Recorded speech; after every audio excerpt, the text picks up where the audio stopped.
जय श्री राम, जय गौ माता।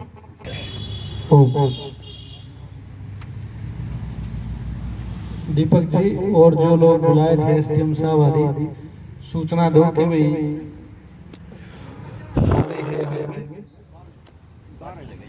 अच्छा बात चलेगी। और भी जो लोग बुलाने उनको बुला लेंगे। एक बार आप सभी लोग हैं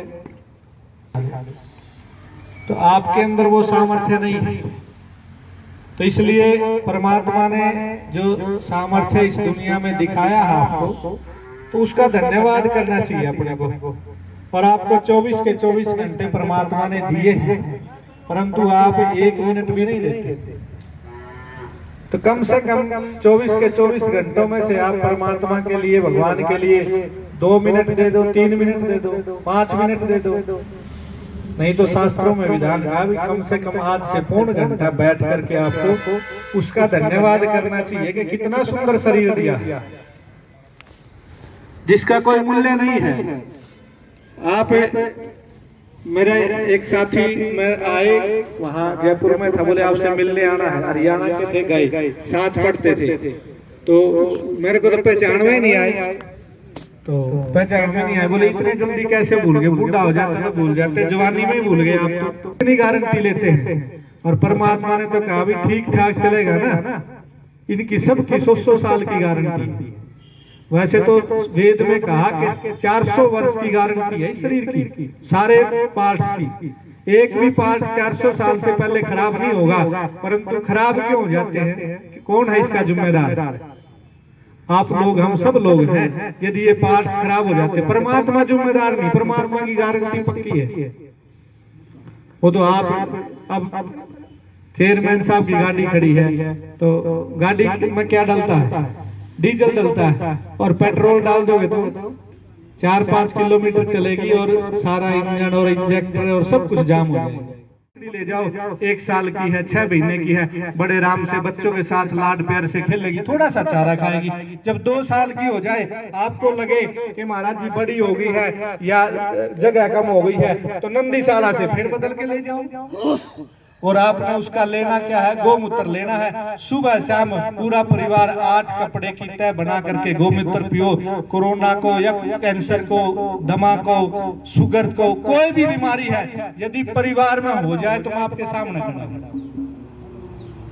पर ये गारंटीड इलाज है। आपको गारंटी का इलाज देने वाले और हॉस्पिटल, चिकित्सालय नहीं मिलेंगे। परंतु मैं निवेदन करता हूं, आपका परिवार यदि 6 महीने से, साल से गोमूत्र का आचमन कर रहा है, गोमूत्र आप ग्रहण कर रहे हैं, तो एंटीबायोटिक औषधि है। दुनिया में 2 ही एंटीबायोटिक वस्तु हैं, एक तो हल्दी है और एक जो प्रकृति से पैदा होती मिलती है। वैसे तो गोलियां भी बनाई हुई है, कैप्सूल भी बनाए हुए हैं, परंतु हल्दी और गोमूत्र एंटीबायोटिक है। आपके शरीर में जाएंगे, आप शुद्ध हल्दी, बाजार की मैं जिम्मेदारी नहीं लूंगा, यदि शुद्ध हल्दी हाथ से पीस करके भी यदि आप खाते हो ना, तो भी बीमार नहीं होंगे।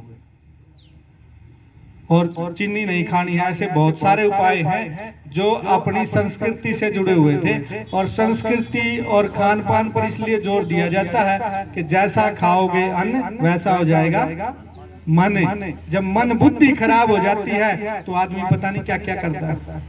तो इस चीज को ठीक रखने के लिए यदि आप इस चीज को पर्याप्त रूप से लोगे, ठीक रहोगे, मन बुद्धि स्वस्थ रहेगा, तो फिर आप भाग भाग करके गाय घर में रखोगे, नंदीशाला और इनमें जाकर के सेवा करोगे।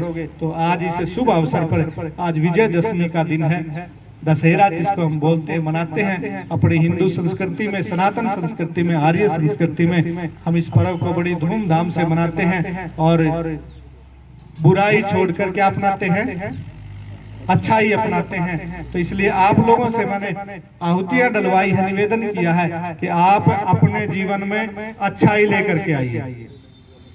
और कहते हैं जैसी संगत वैसी रंगत। एक महिला का, एक बहन का मेरे पास फोन आया, बोले महाराज जी इसने ई बाप अपने साथ रखना क्यों छोड़ गए? जैसे ये लड़के गोरक्षा में मैं लगाता हूँ तो परिवार वाले मेरे को बार बार टोकते और बोलते, बोले महाराज जी आपने तो अपना नाश करे रखा है और घर बार छोड़ दिया, मारे वालों को भी क्यों उजाड़ने लग रहे हो। ऐसी ऐसी गालियां मेरे को मिलती है सुनने के लिए। मैं कहता हूँ बहन जी माता जी मैंने तो कोई उजाड़ा नहीं, गौ सेवा में इनको लगा रहा हूँ, ये बुरा काम है तो अपने को अपने घर में रख लो, मेरे को तो आवश्यकता नहीं है। तो ऐसे लड़के जो सेवा में करते माता पिता रोकते हैं, भाई कल ने कुछ नुकसान ना हो जाए, गोली ना लग जाए और कुछ ना हो जाए, एक्सीडेंट ना हो जाए। तो उसकी घरवाली का फोन आया, पहले घरवाली भी माता पिता भी रोकते थे जब वो हमारे साथ गौ सेवा में रहता था, और आज क्या हुआ कि उसका फोन आया, उसने मेरे को कहा, बोले आचार्य जी, मैं बोला बोलो बहन जी क्या बात हुई, रोने लगी, बोले आपसे निवेदन है कि, मैंने कहा बताओ, बोले इसने अपने साथ रख लिया करो। वही बहन कुछ दिन पहले ये कह रही है कि भाई हमारे को घर में काम करने वाला चाहिए, आप तो बाबा जी बन गए, हमारे को भी क्यों बाबा जी बना रहे हैं। और वही फिर आज क्या कह रही है कि इसको अपने साथ रख लिया करो ना। क्यों कहा ये बात आपने जानकारी है? मैं आपसे निवेदन करता हूँ, इसलिए उसने ये बात कही कि अब उसने शराब पीनी शुरू कर दी, और शराब भी थोड़ी पीनी शुरू नहीं की, पहले थोड़ी थोड़ी शुरू की, अब फुल पीता है। और फुल पीने के बाद आदमी घरवाली का काम का रहेगा क्या? नहीं रहेगा।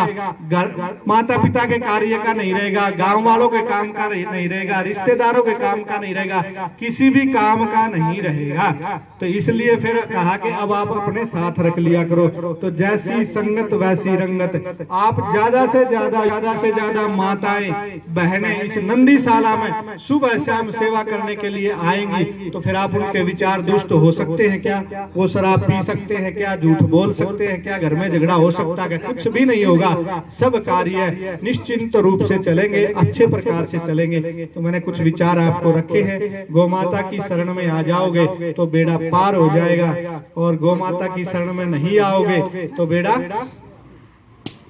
गर्क हो जाएगा। अपनी हरियाणा भाषा बोलते हैं ना। तो इसलिए धर्म प्रेमी सज्जनों, जब से घर से गाय और मुख से माए, घर से गाय और मुख से माँ निकल गई है, माँ भी नहीं निकल गई। माँ की जगह क्या हो गया?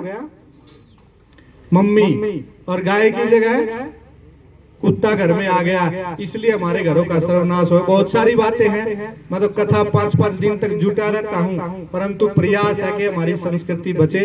तो आप जैसी पवित्र आत्माएं जो आई है, पूरा सफेदो शहर में कई लाख लोग हैं, परंतु आप लोग जो पधारे हैं पवित्र आत्माएं हैं। थोड़े बहुत आजादी दिलाने वाले 7-8 लोग भगत सिंह आदि चर्चा कर रहे थे कि भाई इस जो ये अंग्रेजों की सल्तनत है इसको उखाड़ के फेंक देंगे। तो कई उनके साथी हंस पड़े थे, बोले कि देखो कैसी कैसी बात करते हैं मूर्ख लोग, जिनका सूरज भी नहीं छिपता।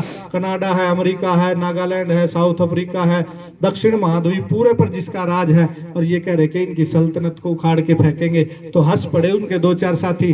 उन्होंने कहा नहीं, जब हम चलेंगे और कारवा बनेगा और लोग हमारे पीछे चलेंगे तो धर्मात्मा और श्रेष्ठ आदमी आगे चलता और थोड़े होते हैं, परंतु पूरा समाज का कार्य करते हैं। तो आज आपने जो प्रण लिया इस नंदीशाला को हम सब ने मिलकर के एक अच्छे मुकाम पर लेके चलना है, एक आदर्श पूरे हरियाणा की नंदीशाला बनानी है।